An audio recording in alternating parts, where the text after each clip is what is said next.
Okay, good morning every students. आज का जो हमारे लेक्चर का टॉपिक है वो है रेसिप्रोकेटिंग पंप। हमें इस लेक्चर पे देखना है कि आखिर क्या होता है रेसिप्रोकेटिंग पंप, ये वर्क कैसे करता है, इसमें टोटल जो डिस्चार्ज होता है, टोटल जो पावर लगती है उसका क्या फॉर्मूला होता है, जो कि अलग अलग न्यूमेरिकल में काम आएगा। फिर हमें देखना है कि डबल एक्टिंग रेसिप्रोकेटिंग पंप क्या होता है और ये सिंगल एक्टिंग रेसिप्रोकेटिंग पंप से कैसे अलग होता है। और फिर हमको देखना है एयर वेसल, जो कि रेसिप्रोकेटिंग पंप में लगाए जाते हैं ताकि हम उसकी वर्किंग को थोड़ा सा बढ़ा सकें। तो चलिए सबसे पहले हम देखते हैं रेसिप्रोकेटिंग पंप। तो जो पहला पॉइंट आपको दिख रहा होगा, जो स्लाइड आपको दिख रही है, जो फोटो आपको दिख रही है, उसमें जो पहला पॉइंट है रेसिप्रोकेटिंग पंप का। और एक बात और, आप लोग अपनी कॉपी और पेन लेके बैठिएगा और साथ ही साथ लिखते जाइएगा ताकि आपकी भी नोट्स रहे और आपको रिवाइज करने में प्रॉफिट हो। तो क्या है reciprocating pump? It is a positive displacement pump. यानी कि पहला पॉइंट हमको ध्यान रखना है कि एक पॉजिटिव डिस्प्लेसमेंट पंप है। दूसरा, certain volume of liquid is collected in enclosed volume and discharged to required application using pressure। तो ये पॉइंट क्या बता रहा है? ये पॉइंट ये बता रहा है, इससे पहले हम एक डायग्राम देख लेते हैं जो अपना होता है रेसिप्रोकेटिंग पंप का। तो इससे पहले ये बता रहा है, ये जो सेकंड वाला सेंटेंस है हमारा, वो ये शो कर रहा है कि कैसे वर्किंग होती है हमारे रेसिप्रोकेटिंग पंप की। तो सबसे पहले ये जो आपको दिख रहा है सम्प लेवल, यानी यहाँ से एक लेवल है, इसके नीचे एक लिक्विड भरा हुआ होता है, वाटर भरा हुआ होता है। हम उस वाटर को इस हाइट तक सक करते हैं। फिर ये जो वाटर होता है, तो ये आपके इस सिलेंडर में धीरे धीरे प्रवेश करने लगता है, ठीक है। और इस दौरान ये जो आपके सिलेंडर में जो पिस्टन है वो पीछे जा चुका होता है, और जिसके कारण से आपका जो सिलेंडर है वो पूरी तरह से जो वाटर सक किया जा रहा है ऊपर, उससे भर जाता है, ठीक है। और इस दौरान हमारा क्या रहता है? इस दौरान हमारा जब लिक्विड जो है सिलेंडर में भर रहा होता है, तो हमारा जो ये सक्शन वाल्व है, ये जो सक्शन वाल्व है, ये लिखा हुआ है सक्शन वाल्व, ये सक्शन वाल्व ओपन रहता है। तो सक्शन वाल्व ओपन रहता है तो लिक्विड जो है वो सिलेंडर में भरता जाता है, और जो हमारा जो पिस्टन है वो यहाँ पे रहता है। पिस्टन उस वक्त यहाँ पे रहता है, ठीक। फिर जब हमारा सिलेंडर पूरी तरीके से भर जाता है तो पिस्टन जो लिक्विड भरा हुआ होता है उस पे इस डायरेक्शन में पिस्टन प्रेशर लगाता है, और हम डिलीवरी वाल्व को खोल देते हैं। तो जो फ्लूइड है जो हमने सक किया था वो रिक्वायर्ड जगह पर डिलीवरी पाइप के थ्रू ऐसे चला जाता है, ठीक है।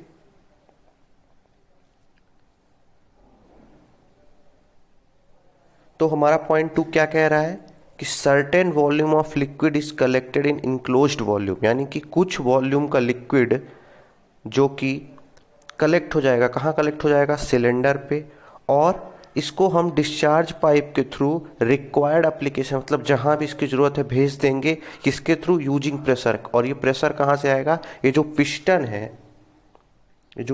है वो इस डायरेक्शन में इस लिक्विड पे फोर्स लगाएगा, ठीक है। क्योंकि उस वक्त जो पिस्टन रहेगा वो यहाँ पे रहेगा, तभी तो पूरा भर पाएगा फ्लूइड आपका सक्शन वाल्व के थ्रू। और जब ये सिलेंडर पूरा भर जाएगा तो हम सक्शन वाल्व को क्लोज कर देंगे, इस वाल्व को हम क्लोज कर देंगे ताकि जो पूरा पानी है वो इस डायरेक्शन पे जा पाए, ठीक है।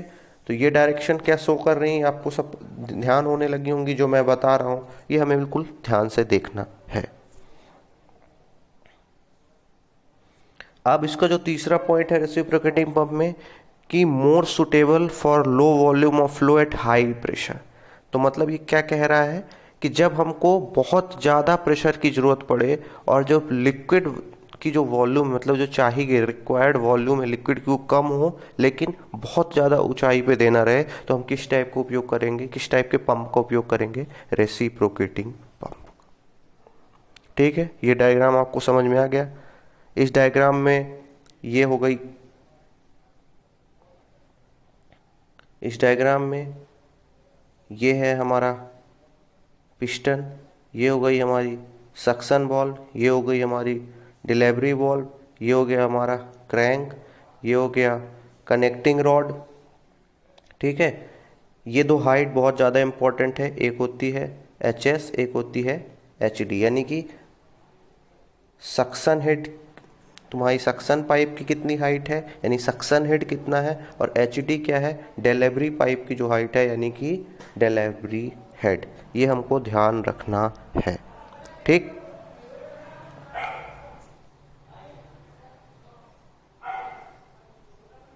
अब डायग्राम हमने देख लिया। अब हमको जो सबसे ज़्यादा इम्पोर्टेंट है वो हमको ये फॉर्मूला हमें आना चाहिए, क्योंकि हमारे जो सारे न्यूमेरिकल हैं वो इसी फॉर्मूले से आते हैं। और ये P क्या है, ये P है पावर। ठीक, तो अब हम आ जाते हैं। तो सबसे पहले हम एक D लेंगे। D को हम क्या कहेंगे, जो हमने पिस्टन दिखाया था ये है पिस्टन का डायामीटर। ठीक है, हम इसे सिलेंडर का डायामीटर भी कह सकते हैं। दूसरा, अगर D पिस्टन का डायमीटर है तो क्रॉस सेक्शन एरिया क्या होगी पिस्टन की, π/4 D स्क्वायर, π/4 D स्क्वायर। ठीक है, फिर स्ट्रोक की लेंथ, यानी कि हमारा एक स्ट्रोक, जब हमारा पिस्टन एक स्ट्रोक पूरा करता है तो टोटल लेंथ कितनी ट्रेवल होती है, तो वो हम उसे क्रैंक रेडियस, अगर R जो क्रैंक की रेडियस है, जो क्रैंक मैंने बताई हुई थी, तो उसकी रेडियस के टू टाइम्स कर देंगे, 2 का मल्टीप्लिकेशन कर देंगे उसकी रेडियस में, तो हमें क्या मिल जाएगा, स्ट्रोक लेंथ।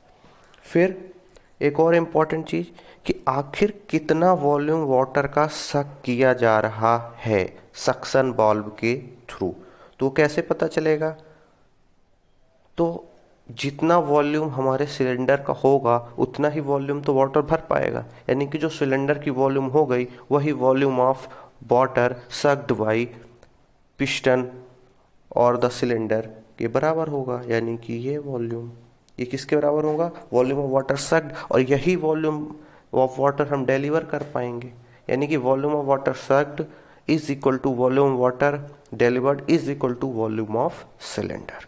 ठीक, टोटल हेड यानी कि टोटल हमारे जो पंप को कितना कार्य करना पड़ेगा, यानी कितनी हाइट नीचे से कितनी हाइट ऊपर तक पानी ले जाना पड़ेगा, तो डायग्राम में भी दिख रहा था, हमें टोटल HS से HD पानी ले जाना पड़ेगा। आप इस डायग्राम में भी देख सकते हैं, इस डायग्राम में भी देख सकते हैं कि पहले पानी हमारे पास यहाँ पे था, हमें अब पानी यहाँ तक ले जाना है, यानी कि टोटल कितनी हाइट ले जानी है, पहले ये HS हाइट, फिर ये HD हाइट। और ये पूरा काम कौन करेगा, पंप करेगा, क्योंकि पंप ही लगा हुआ है, पंप इसी कार्य के तो लगा हुआ है। ये थी हमारी क्रैंक और ये था लेंथ ऑफ स्ट्रोक और क्रैंक के डाया के बीच का रिलेशन। ठीक, अब क्रैंक हमारी अगर n रेवोल्यूशन कर रही है पर मिनट, तो पर सेकंड कितना रेवोल्यूशन करेगी क्रैंक, n/60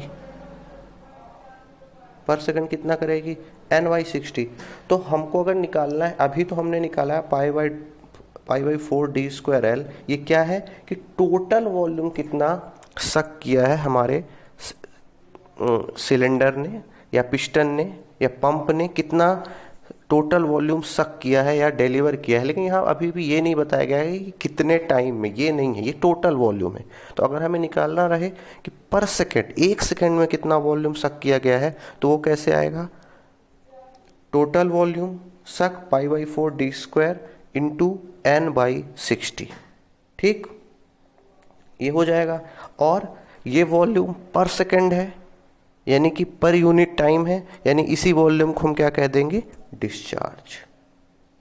यही वॉल्यूम क्या हो जाएगी, डिस्चार्ज। क्यों, क्योंकि डिस्चार्ज क्या होती है, वॉल्यूम पर सेकेंड, यानी कि इसकी यूनिट क्या हो जाएगी, मीटर क्यूब पर सेकेंड।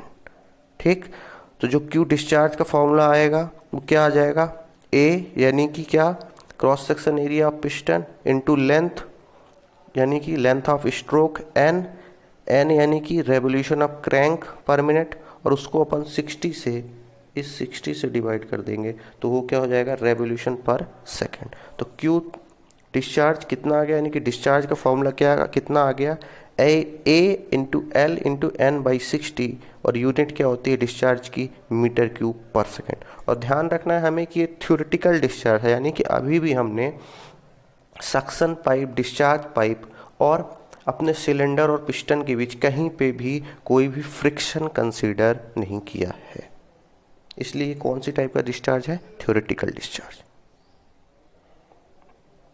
अब हमें डिस्चार्ज पता चल गया है, तो अब हमको क्या निकालना है, जो कि सबसे इंपॉर्टेंट, जो कि सारे न्यूमेरिकल से पूछा भी जाता है, पावर। और पावर का फॉर्मूला जो कि हमें याद रखना है, जो पूरी हाइड्रोलिक मशीनरी है उसमें पावर का जो फॉर्मूला बहुत इंपॉर्टेंट फॉर्मूला है, रो क्यू जी एच, वेयर रो क्या है, डेंसिटी है, क्यू क्या है, डिस्चार्ज है, जी क्या है, एक्सेलरेशन ड्यू टू ग्रेविटी है, एच क्या है, टोटल डिस्टेंस यानी टोटल हेड, जो कि हमें पता है कितना होता है, मैंने पहले ही बता दिया। पी किससे डिनोट कर रहे हैं, पावर से, और ए क्या है, cross section area of piston. ठीक, तो अब इसी फॉर्मूले को हम और क्या लिख सकते हैं, अगर हम पिछले क्यू के फॉर्मूले को यहाँ पुट कर दें तो जो पी का मेन फॉर्मूला है वो क्या आता है, rho g A L N upon 60 into h suction plus h discharge. ठीक है, और पावर की यूनिट वॉट। तो ये जो फॉर्मूला है काफ़ी इम्पोर्टेंट फॉर्मूला है, ये फॉर्मूला हमें ध्यान रखना है। ठीक, कौन सा फॉर्मूला है, P यानी कि power equal to rho g A L N upon 60 into H S plus H D. Unit क्या होती है पावर की, वॉट। और P क्या है, G क्या है, A क्या है, रो क्या है, वो मैंने इधर डिनोट कर दिया है। ठीक, अब मैंने ये एक्स्ट्रा लिख दिया है कि बच्चों को पावर का फॉर्मूला क्या होता है, तो अगर बेसिक अपन 10th 11th 12th की फिजिक्स पे ध्यान दें तो पावर का फॉर्मूला इस तरीके से बहुत ही आसानी से निकाल सकता है। कैसे, पावर क्या होता है, वर्क अपॉन टाइम। पावर क्या होता है, वर्क अपॉन टाइम। वर्क क्या होता है, फोर्स इनटू डिस्प्लेसमेंट। फोर्स क्या होता है, mg। तो यहीं से अगर हम सारी यूनिट देखते जाएं तो हम पावर की यूनिट बड़े ही आसानी से निकाल सकते हैं। तो हमें ध्यान रखना है, अगर एक्स्ट्रा जो ये मैंने एक्स्ट्रा मार्क किया है, अगर ये किसी बच्चे को नहीं समझ में आया तो मेरे से पूछ सकता है, मैं फिर से इसका वीडियो बना के डाल दूंगा एक्स्ट्रा वाले टॉपिक का। आप इसको यहाँ से समझने की कोशिश करिए। बाकी जो मेन फार्मूला है पावर का आपके पंप के लिए, रेसिप्रोकेटिंग पंप के लिए, वो ये फॉर्मूला है और ये हमें याद रखना है। अब अभी तक तो हमने पढ़ा सिंगल एक्टिंग पंप। अब यानी कि एक तरफ से ही सक्शन हो रहा है और एक तरफ से ही डिस्चार्ज हो रहा है। लेकिन अगर ये जो डायग्राम आपको दिख रहा है ये डबल एक्टिंग पंप का है, इसमें हमारे इस पंप में दो तरफ से सक्शन हो रहा है, एक इधर से सक्शन हो रहा है, यानी एक यहाँ से सक्शन हो रहा है और एक यहाँ से सक्शन हो रहा है। ठीक, इसी प्रकार से डिलीवर भी दो साइड से हो रहा है, इधर से भी डिलीवर हो रहा है और यहाँ से भी डिलीवर हो रहा है। तो इसको हम क्या कहेंगे, डबल एक्टिंग पंप। ठीक है, ये भी ऐसे ही, और सारा स्ट्रक्चर सेम रहेगा, यही रहेगा पिस्टन, यही रहेगा आपका कनेक्टिंग रॉड, यहाँ पे ऐसे ही ये रहेगा आपका सिलेंडर, है ना। तो और सारी चीज़ें सेम रहेंगी, बस इसमें कैसे डिफरेंस हो जाएगा कि यहाँ पे दो तरफ से सक्शन होगा और दो तरफ से डिस्चार्ज होगा। तो अब डबल एक्टिंग पंप के भी फॉर्मूलेस देख लेते हैं। तो डबल एक्टिंग पंप में एक प्रॉब्लम आती है कि जब इधर से हम डिस्चार्ज करते, जब हम इधर से सक करते हैं और इधर से सक करते हैं, तो ये जो रॉड है इसका भी ये रॉड भी रास्ते में आती है, यानी इसका भी डायमीटर हमको कंसीडर करना पड़ेगा, जो कि अभी आप आगे फॉर्मूले में देखेंगे। तो डबल एक्टिंग पंप में रॉड का डायमीटर π/4d² होगा, यानी कि d इसका डाया होगा, ये A क्रॉस सेक्शन एरिया हो जाएगी, एक ये d डाया हो जाएगा रॉड का, A क्रॉस सेक्शन एरिया हो जाएगी रॉड की। ठीक है, तो यहाँ पे Q थ्योरेटिकल क्या होगा, ALN/60 तो होता ही है, प्लस एक इस साइड से भी हो रहा है, इसलिए ये एक एक्स्ट्रा चीज आएगी A-A इंटू LN/60। और फिर डिस्चार्ज की यूनिट क्या होती है, डिस्चार्ज की यूनिट क्या होती है, मीटर क्यूब पर सेकेंड। ठीक, तो टोटल फॉर्मूला क्या हो जाएगा, P equal to rho Q theoretical into G HS plus HD। तो ये फॉर्मूला हमको ध्यान रखना है, फॉर्मूला सेम रहेगा, बस Q थ्योरेटिकल का इसका मान यहाँ पे अलग हो जाएगा। तो ये फॉर्मूला भी हमें ध्यान रखना है। ठीक, यूनिट यहाँ से मैंने इस साइन से बता दी है, मीटर क्यूब पर सेकंड होता है थ्योरेटिकल, और इस पावर की यूनिट क्या होती है, वॉट। ये ध्यान से लिख लीजिएगा, पावर की यूनिट होती है वॉट। अब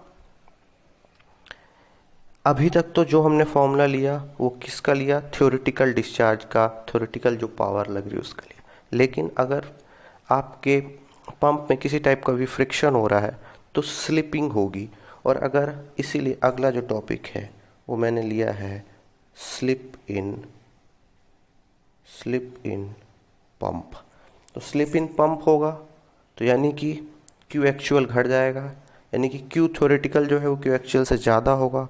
तो स्लिप क्या होता है, स्लिप होता है Q theoretical minus Q actual.